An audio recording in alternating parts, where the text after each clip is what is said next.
Hi, I'm Meta Spencer, and there's a whole lot going on in the world today. I'm not sure what we're going to talk about today, but this is a schmooze day, which means that I have some guests together who don't know each other, who don't normally talk to each other, and who may not normally have much to say to each other, but we'll see what's on our minds. We each have a chance to say what we're thinking about and worrying about and so on. So let me introduce our various friends.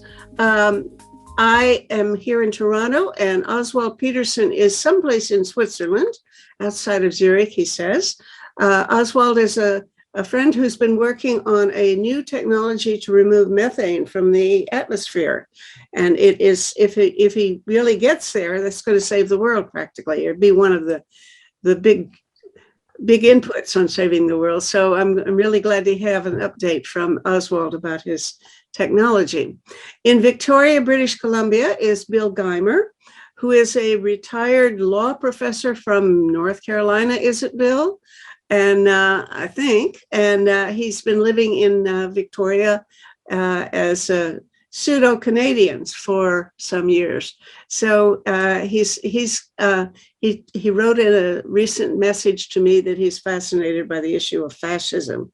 So maybe we will talk about that, who knows. In Ann Arbor, Michigan, I believe, is Alan Haber. And Alan was the first president of Students for a Democratic Society back in the 60s. I guess that's when you founded, wasn't it, Alan? 59. 59. Oh, yeah. Okay. I only became aware of you in the early 60s. But I'm glad to see you still in there being an active activist. And I think you make your living as a cabinet maker, and you're still a rabble rouser, right? Yes, you got me. Good for you. And here in Toronto with me is Doug Saunders. Doug is the foreign affairs correspondent for the Globe and Mail. I'm really glad to get you back, Doug. I kind of expected that the war might claim your attention today. Everybody's getting ready for war between Ukraine and Russia. And let's see how many other countries join in. It'll be very interesting, I'm sorry to say. But Doug sort of is almost a co-host because he always asks very penetrating questions that gets conversations going. Now, I want to give each of you a chance to say what it is you would like for us to discuss in one sentence or so, and then we'll see what we actually wind up wanting to talk about today. Oswald, what's on your mind? I'm just looking at the Globe and Mail. Yeah, thank you. On my mind is the climate and the threatening global warming, which really worries me a lot. And very many years I was trying to contribute in form of driving an electric car and doing something about my consumption and about my CO2 footprint. And then I thought, well, all I can do is really stop doing things. I can stop using the car. I can stop flying. I can stop eating. I can stop breathing, basically, to save the climate. But then I thought that is not really going to save the climate, because when I stop breathing, then that's the end of me, but it won't solve the problem. So I thought, well, what else can I do? And some active contribution, some doing something, not doing something, but doing something. And then I joined several circles who are engaged in several cooling technologies, which are being developed or are already developed. And I looked at lots of them. I found the most interesting one was EAMO, which is enhanced atmospheric methane oxidation. Okay, that is a form where you put a chemical substance, which in this case is ferrochloride, so Fe3 chloride, or so-called ISA, iron salt aerosol, into the atmosphere, and then that works as a catalyzer and actually oxidizes the methane, and then the methane turns into very almost harmless stuff called CO2. And CO2, well, now you would tell me, well, this is not harmless at all, because that's also a greenhouse gas, but that's a greenhouse gas that has global warming potential of 20 times less than methane. So it actually is a good idea to turn methane or methane, there's two different ways to pronounce it, into CO2. Now, if you look at it over 100 years, there's 120 times turned into actually 25 times. So that's the global warming potential of methane is 28, but you turn it into CO2, so you have to deduct the CO2, so that's 25. 25 times is still quite good because that means that you sort of take 24 CO2 molecules away and you're left with one, right? So that's really good. And if you do this in large quantities, in tons, then it will actually contribute to cooling the climate. Yeah. Okay. Now, look, I want us to talk about this because I think it is probably one of the 5 most promising interventions that can be made. And I'm trying to follow these things. But let's go on and get an overview from other people, what they want to talk about, and then come back at some point to get more details about your technology. Fine. Thanks. Bill Geimer, what's going on in Victoria? Yes, I have to say at the outset that it is an honor to show up on a panel with Alan Haber because he and I lived through some of the events that are still so important today. And in fact, we have a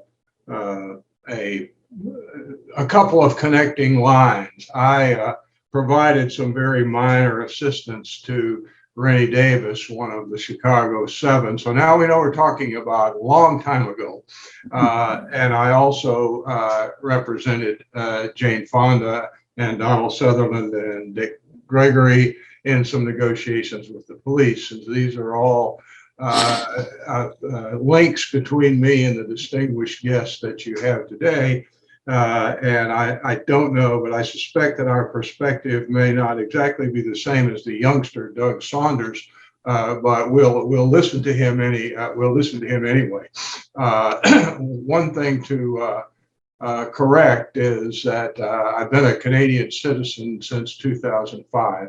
I'm a veteran of the U.S. 82nd Airborne Division who resigned his commission in opposition to the Vietnam War, after burying some of his dear friends with full military honors. And I have been committed to nonviolence since 1969. I would like to talk today about the descent of the U.S. Into fascism. The very real possibility of that and how it might work. I sent Meta a piece that I wrote on that subject, which will appear in Peace Chronicles, which is a publication of the Peace and Justice Studies Association. I also hope to have time to talk about the Greater Victoria Peace School, which will be the only a freestanding independent peace school in Canada when we open in April. Been working on that for a little more than a year with a wonderful group of people. When we talk about the US and our experiences, I, as a Canadian, a long-standing Canadian, have been very concerned about Canada's lockstep relationship with the US and have a desire to have Canada develop her own independent policy. And it was for that reason that I wrote a book called Canada, The Case for Staying Out of Other People's Wars, which I had no idea would be relevant to Ukraine today, but there you go. Thank you. Alan, how are you? Fine, more or less. Thank you, Meta, for this schmoozery. Well, I'm engaged locally on the creation of the community commons and extending that to the sense that that is really what the struggle has been about in the world for a long time. the power to take over the Commonwealth and that which belongs to us all, including the atmosphere.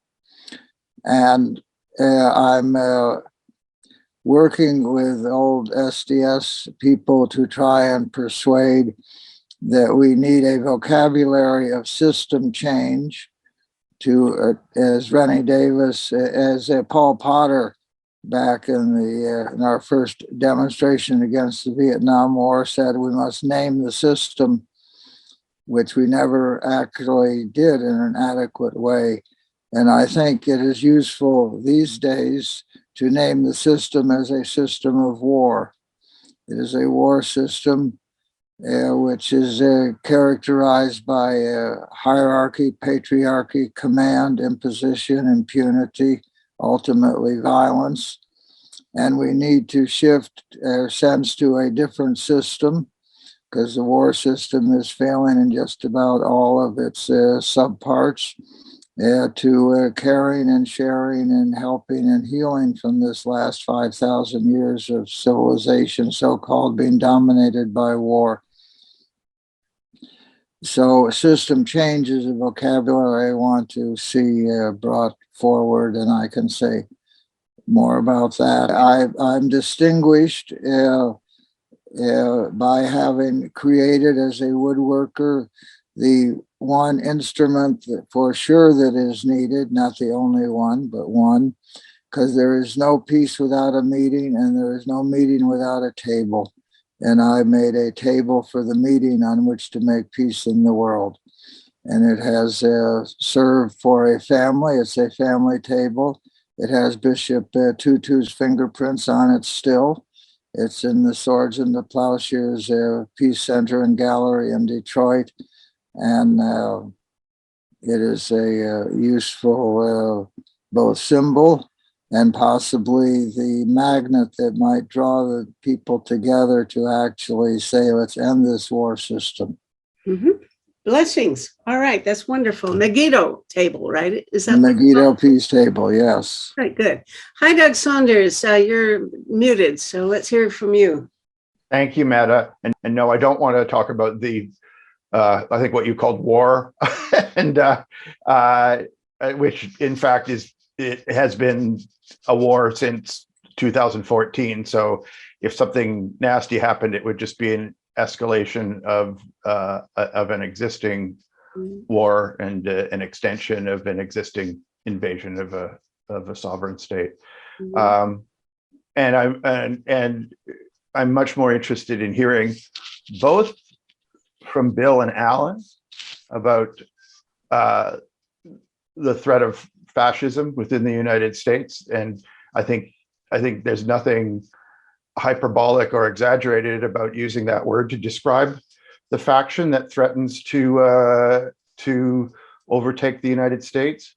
I'd like to both hear about what they think about the current threat compared to other threats of extremism within the electoral system and outside it that have existed during their lifetimes and during their well-documented struggles.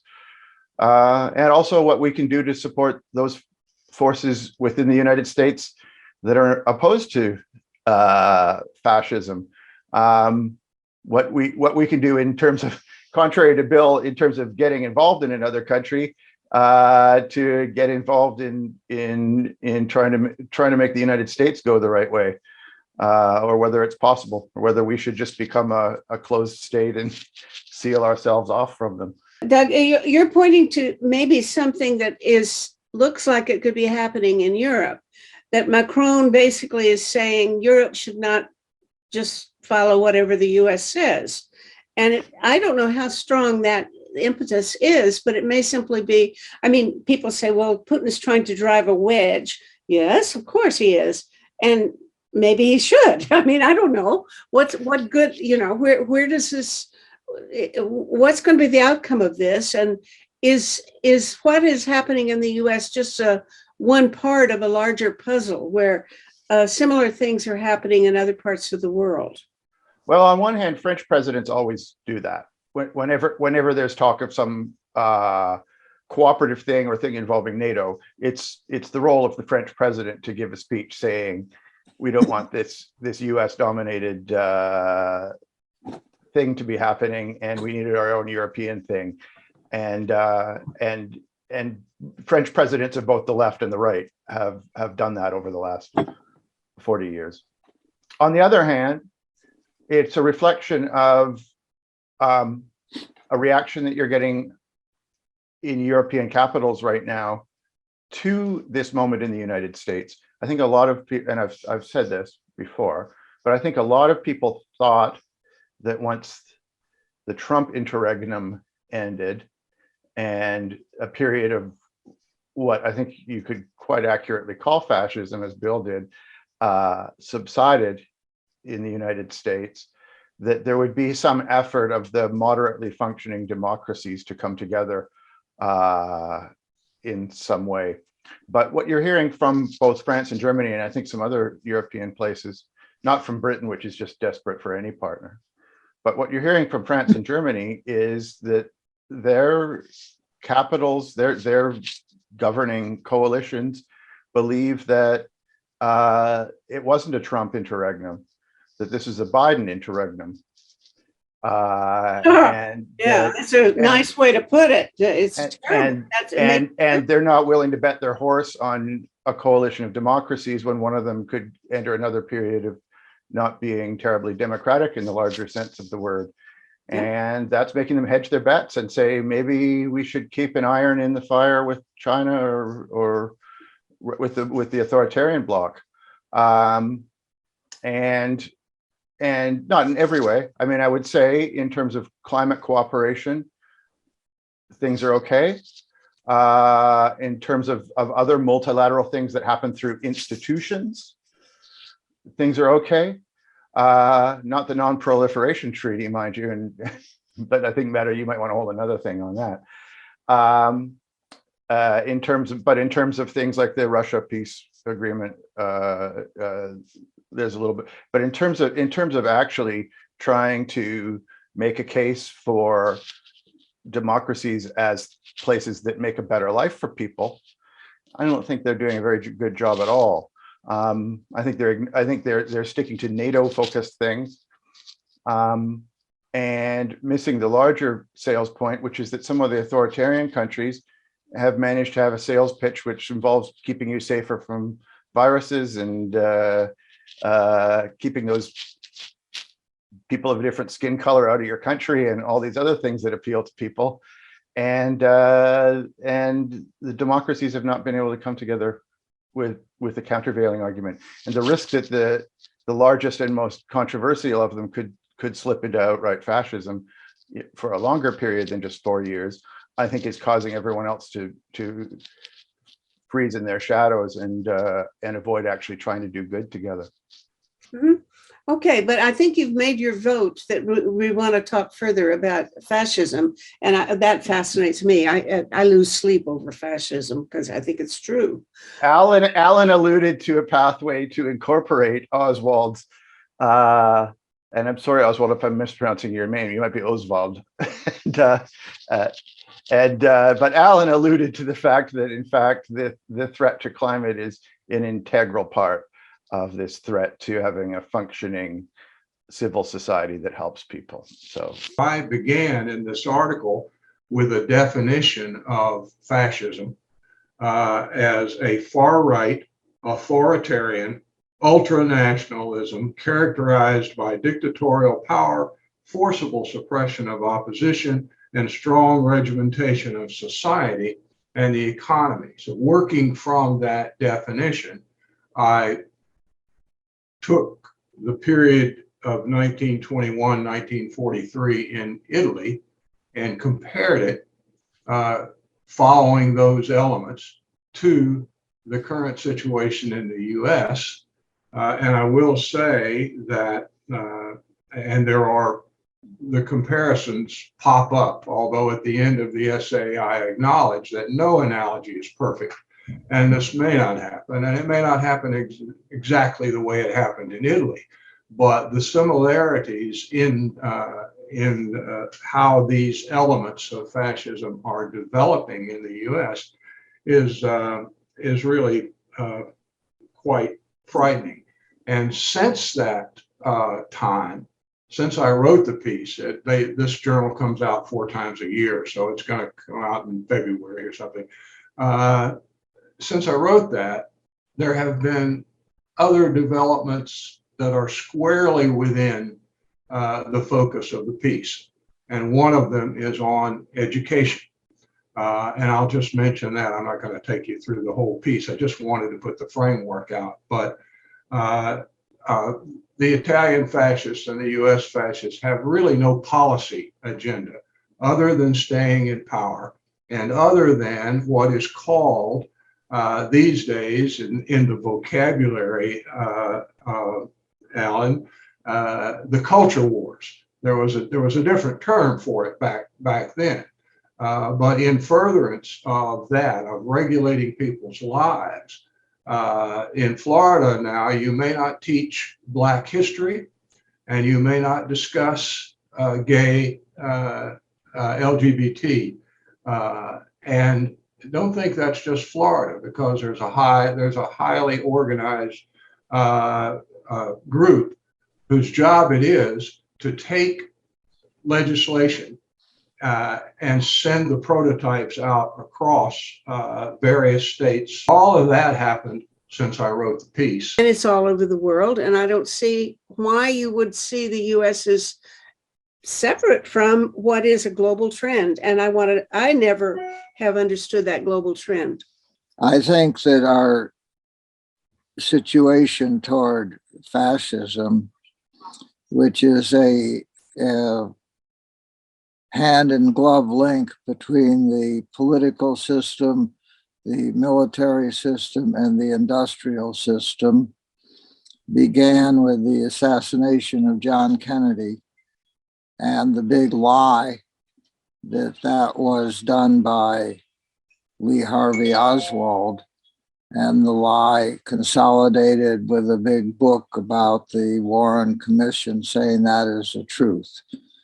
And the difficulty that imposed upon people who could see that there was obviously more going on here, but you can't really talk about it because that's not really what we talk about. And that creates a cognitive dissonance, which is in its psychological character disempowering. You can't go too deeply into matters. But Alan, what do you think was the truth about Kennedy's assassination? I think he was killed by the CIA and the Pentagon because he was moving away from the Cold War. He didn't want to win it. He wanted to end it. He wanted to make rapprochement with the Russians, with the Soviets. He wanted to make rapprochement with Cuba. And he also had a secretary of a attorney general who wanted to look at Lyndon Johnson's actual political connections in Texas, which were pretty criminalized.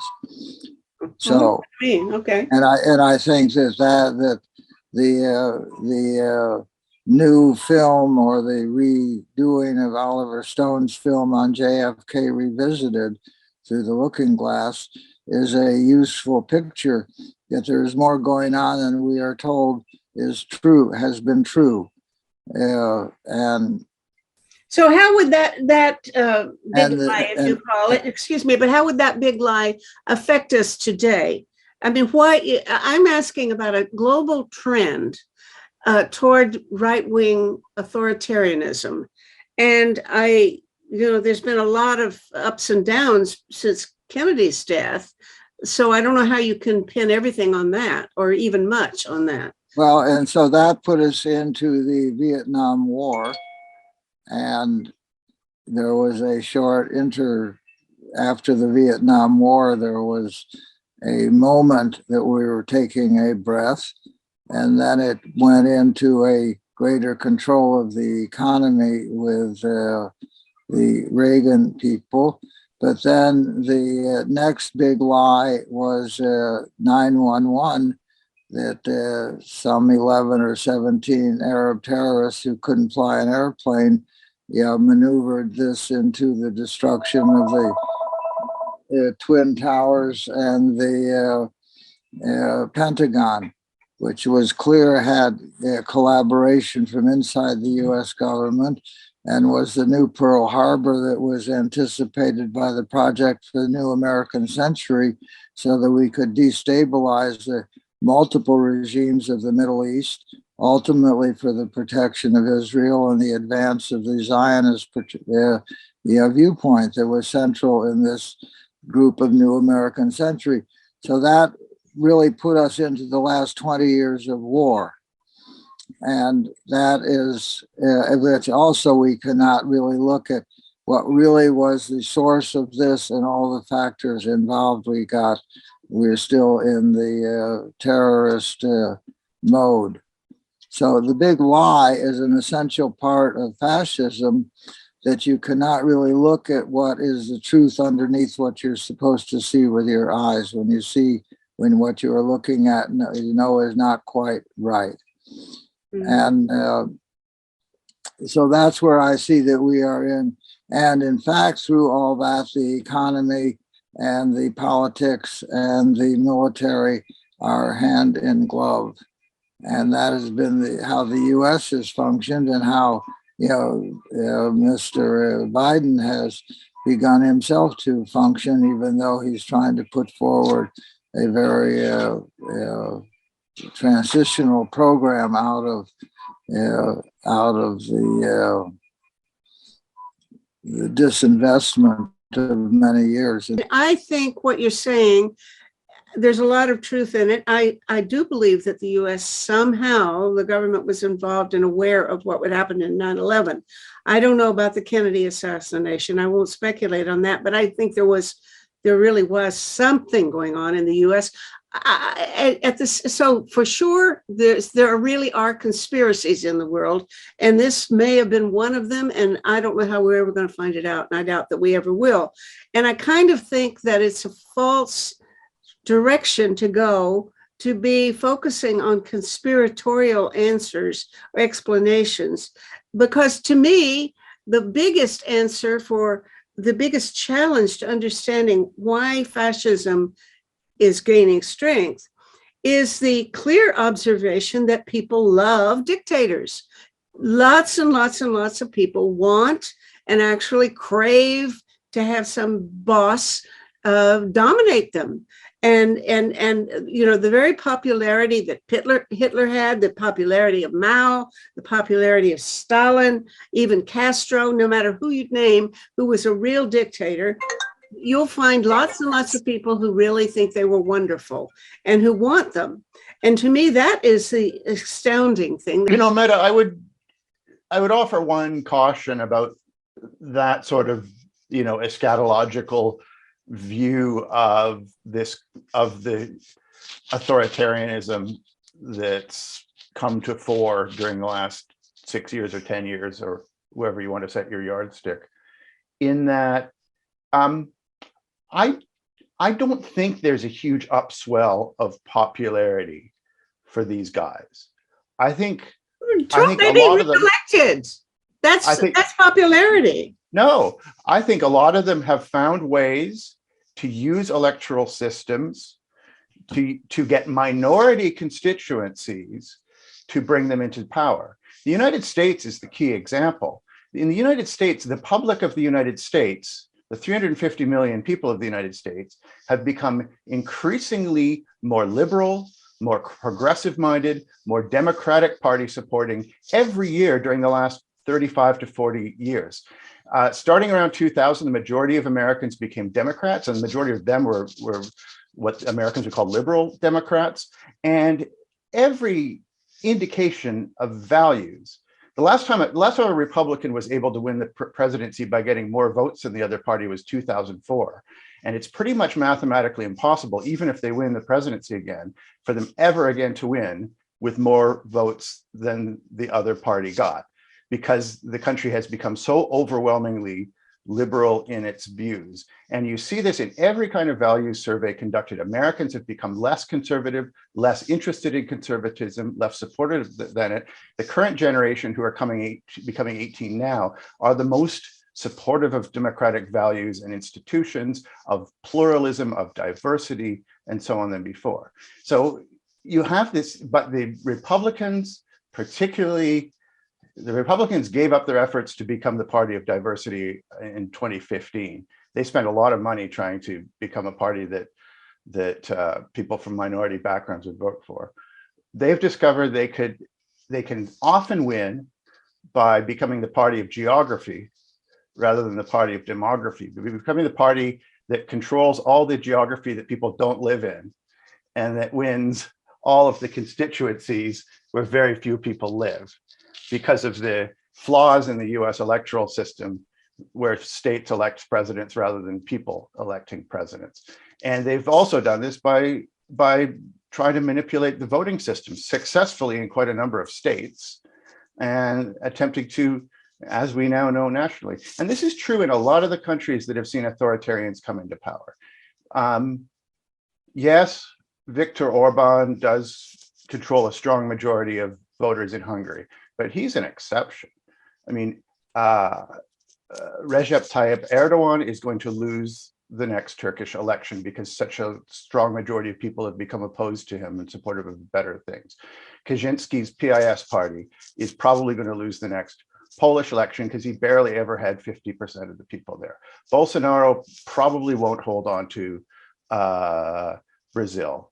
Putin's only able to hold on to Russia by causing any plausible democratic opposition leader either to die or to leave the country, and by bribing people with colorful baubles and interesting wars on the borders and those sort of things, and even then, just barely.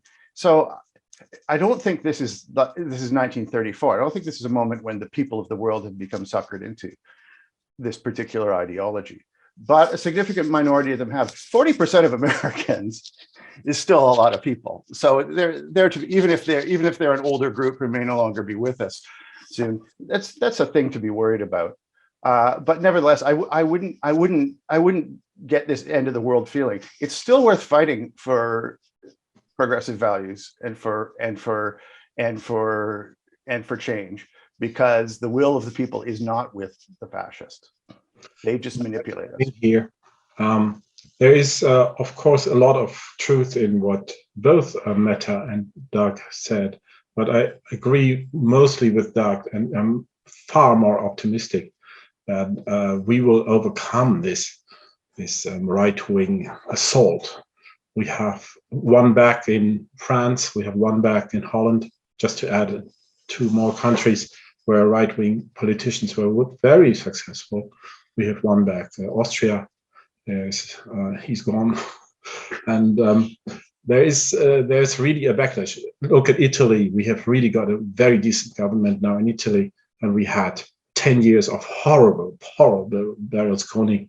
So it really, if you are in Europe right now, it doesn't feel like the right wing is coming up. It's really it's going backwards for them, which means it's going forward for the right people, and it's good. It's a positive feeling, but the but is coming, but the but is the climate.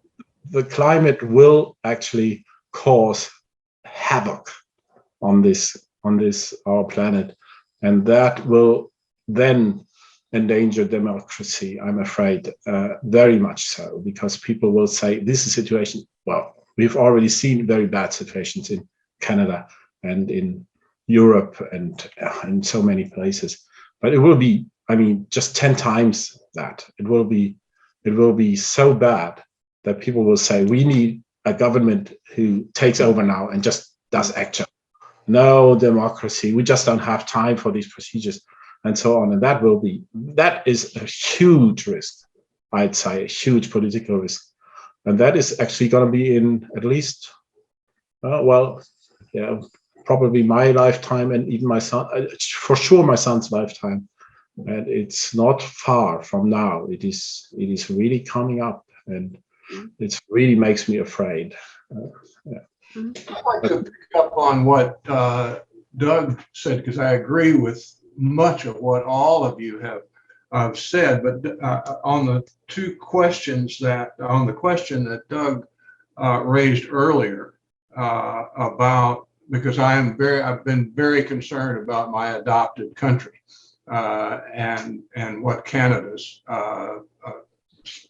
situation is going to be. I will add one fact which I think is relevant to, as Doug described, and I agree. This in the U.S. is going to be if it happens, is going to be a takeover by the minority. And one of the key events, unfortunately, that happened was in 2010. While Democrats were focused on federal matters, Republicans took over state legislatures. I have had to deal with members of state legislatures in my death penalty work and my peace work and otherwise. And I can tell you that with some very significant exceptions that I will grant, the average intelligence level of a state representative is about on a par with a rutabaga. So, so that matter that to me cannot be overemphasized. It ought to be noted that state legislatures you should really see sometime. But Doug raised a question that troubles me, and I'd like to hear more. Essentially, if I caught him right, he said, "What should Canada try to engage or isolate from this trend in the U.S.?" And I don't have an answer for that. I have been inclined for years, because I spent 6 years in Germany at a very critical time. I've been inclined to hope that Canada more and more would turn, rather than trying to combat or reform or do something with the US, would simply turn in our polite Canadian way away from the US and towards the rest of the global community, starting with Europe. Europe is far from perfect. The French drive me crazy sometimes, but that's the only beginning of an answer to the question that he raised, which I think is very important today. Should Canada engage or isolate? Oswald, I think it's worth making a plug for the thing you're doing, and Yeah. and I would welcome the opportunity to have a longer dialogue about the technological intervention you're considering, because I think it fits into what we're talking about, because it's exactly the sort of climate intervention that probably couldn't be feasible unless it had the cooperation of most major countries, certainly most democracies, in order to do it. Removing methane from the atmosphere is a good idea, but it's a big project, and it would require buy-in, both in the literal sense of buying in with money and in the sense of consent and technological and political agreement from a number of countries. Well, the fascinating thing about it, And as things heat up, the permafrost defrost, there's going to be a lot more methane. So this is an accelerating problem. Before you go, I like to share this metaphor around, it's not quite a metaphor, around the commons. And the commons is that which is enclosed by the powers through various forms. And now we have the experience that the corporations and the government and the oil people have gone into the very deepest, most ancient life system, the fossilized life from earlier eons, and pumped it up for their wealth and externalized the costs to create an environment, an atmosphere, which has enclosed the entirety of the life system in a suffocating situation, which will kill us all unless in some way we can reclaim the commonwealth and control these powers that would profiteer off the oil and the old life system. That is what the fuel companies are doing, and they are suffocating us, and it is the final enclosure unless we can free ourselves from that domination of power.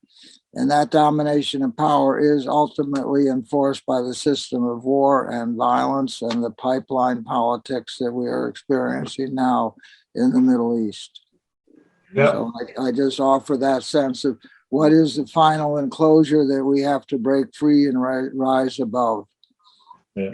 We are I want to say this from because Oswald's in a hurry, but or maybe we already did a talk show with Oswald where he really did explain the whole technology and how they're doing. That was almost a year ago, I think, and I'm very curious really to know whether you've made any progress with it, because of all the different technologies for actually turning the global warming around.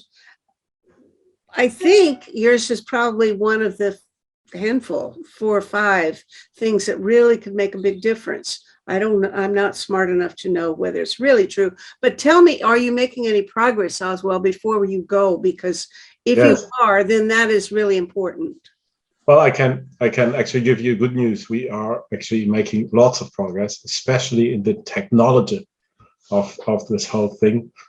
Dispersion technology was completely unknown to us when we did this meeting. We only knew that we want the aerosol out there, but we had really zero idea how to bring it out there. And that is exactly what we developed. And we have solved that problem. And we know now how to disperse it. And we have already created a prototype and are testing it, of course, on a scale of 1 to 1,000 to the final size. But it is going to be the same process, and it's scalable. So you just build a bigger machine, and then you can actually do this. So we know now. Say this much for people, that it involves spreading iron salts into the atmosphere, just like a spray, right? And there are various ways in which that can be done, and it captures and destroys the methane. Well, yeah, that's very well, from a journalist's point of view, that's very well put. Actually, in technical terms, it doesn't really capture it. It actually oxidizes it. So you have to know that methane always oxidizes. Even if we don't do anything about it, it always oxidizes. So that is the natural death of a molecule of methane, is it will oxidize at the end of its life. That's what it always does. And therefore, what we do is just make it live a bit shorter, right? But it doesn't really add a new process. It's the same process that molecule will live through anyway. But are you making any progress in developing a better system for spraying this stuff and disseminating it the way you want it? Actually, when we talked, we were talking about spraying, but now we are actually not going to spray it at all. We are actually going to lift it up into the atmosphere in form of an aerosol, and we will at first run it through a technology which turns it into gas and really goes back to the solid state. And then the solid state, we have these nanoparticles. The problem is it has to be really small particles, really, really, really small, and then it works really well, right? And that was always the problem, how to get the particles to nanosize, to 50 to 100 millimeters, no, nanometers. So that's millionth of a millimeter, really small. Mm-hmm. And I think we have solved this problem. So that was the big progress we made. The other big area is politics. I mean, we are still completely unknown.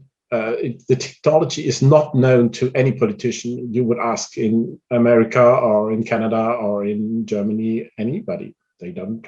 Are you ready to scale it up? If somebody came along and said, here's $500 million, could you go with it? I would need $1.5 million to do this. I don't need 500 million. But in the end, we will need 2 billion per year to do it on a worldwide scale. Now that sounds like a lot, but actually it's not. It's to and we will then cool the climate by 0.5 degrees, which is quite a lot. That's nothing. I mean, I was just looking at something on the cost of converting the world's container shipping fleets to electric. Yeah. which kind of has to be done if you're going to meet the 2050 targets. And you're getting up near that much for every couple ships. I know it's not, and they're willing to pay it because there's that much money in those things. that's right. It's really not a lot of money. It's not the financial problem. Of course, I don't have $2 billion in my pocket, so it's still a bit of a financial problem. But in comparison to all other technologies, we are by 2 factors of magnitude cheaper, basically, than any other technology that addresses the same problem. I mean, not that we wouldn't also have to electrify shipping fleets and air travel and that sort of thing. I mean, there's 2 sides to the coin. We have to stop putting out so much carbon that we damage the atmosphere, and all of the projections done by the credible scientists suggest that we also need to take quite a lot out of the atmosphere just to get to the safe point. Yeah, and the great thing is, well, we are actually not doing CO2. We are not doing carbon. We are doing methane. Methane specifically, yes. And us lay people tend to conflate the two, but I realize it's quite different. It is completely different because methane does turn into CO2 in the atmosphere naturally, whereas CO2 cannot be removed from the atmosphere. It will always stay CO2. It doesn't react to anything. You can take it out, but it takes thousands of years. So we don't have that time. So carbon capture technologies, by definition, are going to address themselves to methane rather than to CO2. Do I have that right? Pardon me, I'm sounding very naive here because I am. Carbon capture is what it says. It captures carbon. But you see, they put up huge ventilators and then they run the whole atmosphere theoretically through their ventilators. Now, tell me, do you believe that? Do you really think you can run the whole atmosphere through a ventilator? I mean, this is a completely ridiculous idea. I mean, the size is just wrong. You know, it's a wrong order of magnitude. I mean, they're talking about doing, maybe if they get it all together, then maybe they will do 1/1,000,000th of the atmosphere. This is much more exciting than putting people on. You can capture it with making concrete now. There's carbon negative concrete, and we do produce a hell of a lot of concrete in the world, and that would be enough to actually make a dent in the thing. Anyway, Meta, that's very, I actually just had a whole meeting with some interesting people talking about the problem of concrete and steel. Steel, it's possible to imagine steel being converted to non-carbon output using electric arc and this sort of thing. The problem with concrete isn't the technology. It can be done. Although concrete in its nature is tricky, because by turning limestone into concrete, you are by definition emitting a ton of carbon, many tons.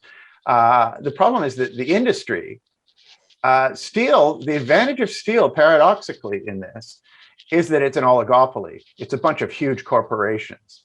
So you could mandate them through legislation or whatever form of elbow bending you want to do.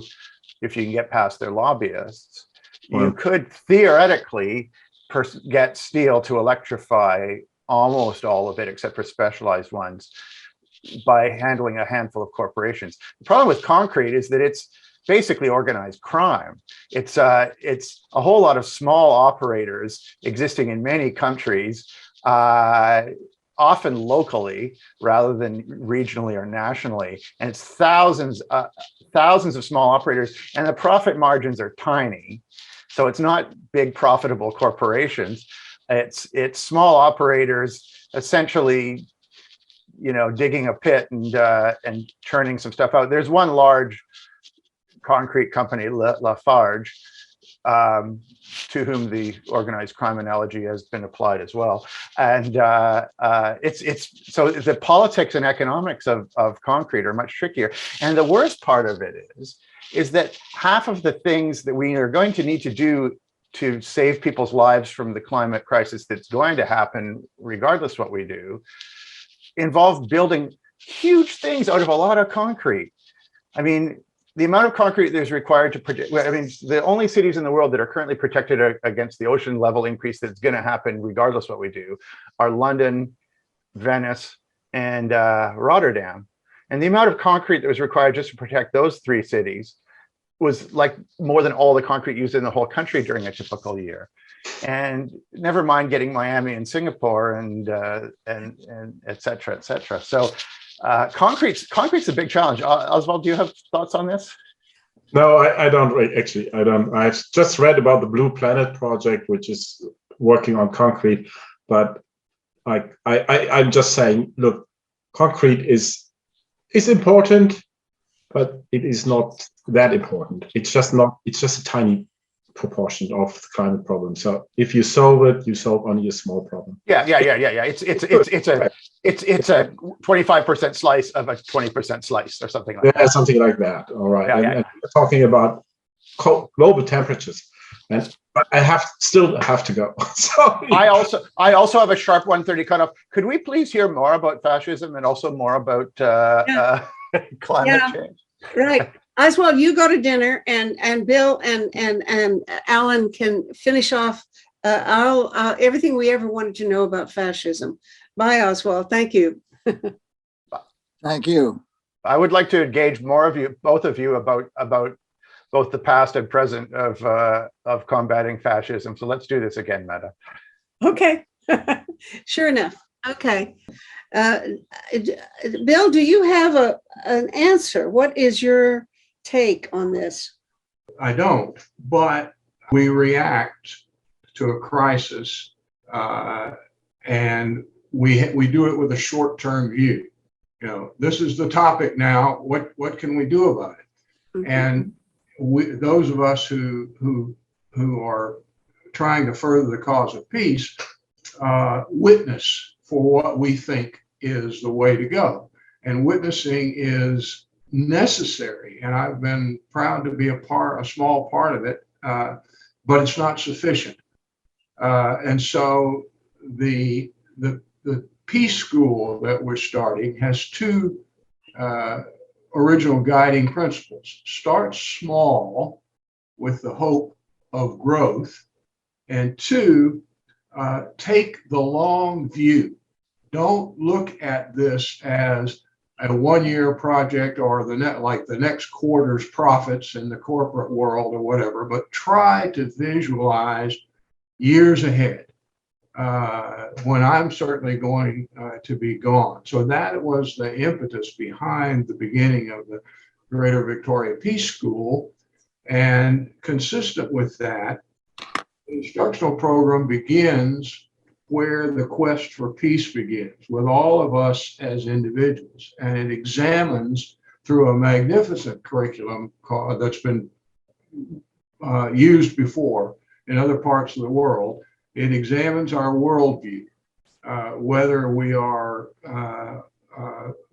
it or not. We all have a worldview, and so we're looking to reach people that are not now members of the peace community, but we want to focus on everyone's worldview, conflict-oriented, identity-oriented, to unity-oriented, and go from there to teaching about how the world as it is, the world as it can be, practical steps to get there, and some of the great work that's already been done. In many respects, peace is more doable now than it has been in a long time. So there is a bridge between the world as it is, unfortunately, and the world as it really, in practical affirmative terms, can be. So I would like to invite Alan to say, one sentence or so. You're entitled to a sentence, Alan. Okay, well, it'll have some semicolons in it. Continuing this thought from the big lie to cognitive dissonance, the psychological effect of cognitive dissonance is to displace your own authority and looking to someone to lead, which is how come people look to these leaders. And we need to have a change of one's own sense that we are in an overall system that is non-functional, that is broken, And people increasingly are seeing that, and the climate is the clearest example that the whole life system is under threat. The system is broken. And that is an opportunity to think, well, what is the system that we really need? Which allows a larger perspective to see that the elements that have dominated civilization, so-called, have been the elements of domination and war and violence. And there is another system, more closely how we live in our family and in our interpersonal communication of love and caring and sharing and helping and recognizing that we have been in something from which we need to heal. So system change is my sense of how we overcome the sense of disempowerment that follows from the cognitive dissonance of not really being able to look at what has been going on. And the media contributes to that, not seeing what is going on, because they reinforce the lie that I say the two big ones are the killing of Kennedy, which took away that impetus for peace. I encourage the view of Oliver Stone's film because it begins with Kennedy's initial talks about what is his vision of peace that was immediately destroyed when Lyndon Johnson came in. Alan, that's too long a sentence. You got to put a period there. I can't. We got to cut it off now because we're over time. I'm going to have to trim off some stuff. Okay, well, I'm happy to have schmoozed. Thank you both very much. It's been a fun day. Not fun. I don't know what to call it, but it's been important, and I'm grateful to you all. Thanks very much. I appreciate the memory of Rennie Davis and Jane Fonda, who is still with us. Okay, bless you. Bye-bye. Thanks. Project Save the World produces one of these shows 3 days a week, sometimes more. This is episode 403. You can watch them or listen to them as audio podcasts on our website, tosavetheworld.ca. Eventually, we even post the transcripts there. If you're interested in Oswald's work, take a look at episode number 246, Scrubbing Methane from the Air. And please look around the whole website while you're there, because we have conversations going on all the time about 6 global issues, plus potential reforms in governance, economics, and civil society. To find a particular talk show, enter its title or the name of one of the guest speakers or the episode number in the search bar. And after you've watched or listened, scroll down and share your own thoughts about the show with the other viewers. This is a place for dialogue, so please join in. See you there.